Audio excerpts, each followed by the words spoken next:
Today, we have some questions from our viewers about real estate financing. So here's another insights video. My name is Adrian Chu. I am the president and designated broker of Specialty Real Estate Group and Specialty Home Loans. Based in Seattle, Washington, I am a seasoned investor, builder, and proactive trusted advisor to sellers and buyers alike. Question 1.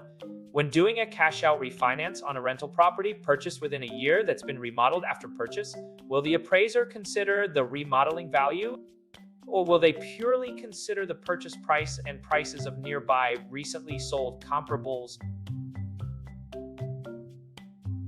That's a great question. The appraiser will primarily compare your property to recently sold comparables, but the remodeling cost can help support a higher value. However, the final valuation depends on the comparables, so even if you spend a significant amount on remodeling, it won't necessarily increase the property's value if the comparables don't support it. This is important to keep in mind, especially for those considering adding an accessory dwelling unit, ADU, for investment purposes. If you can condominiumize the two homes, you can have a huge valuation gain because the cost of building an ADU versus the finished value has a huge spread. One thing too I want to point out when doing a cash-out refinance. If you have an existing loan on the property, you have to wait a year first. If you purchase the property all cash, then there is an exception called delayed financing that will let you use the appraised value immediately after purchasing the property.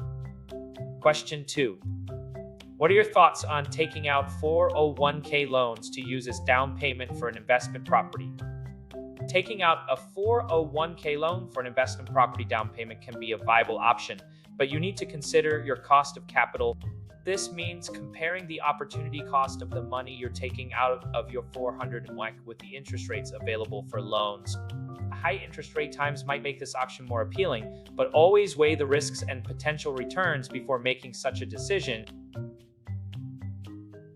Question 3. From a lender's perspective, how is a primary residence determined? Suppose I own a $2 million house and a $1 million rental house. If I move to the $1 million house and rent out the $2 million house, can I refinance the $1 million house loan as a primary residence? Yes, you can refinance a lower-priced home as your primary residence. If you genuinely move in, the lender may request a brief letter of explanation and ask for evidence such as cable or internet bills to prove your. Additionally, during the appraisal process, the appraiser will confirm that you are indeed living in the property. That's all for today's session on real estate financing. I hope these answers have been helpful to you.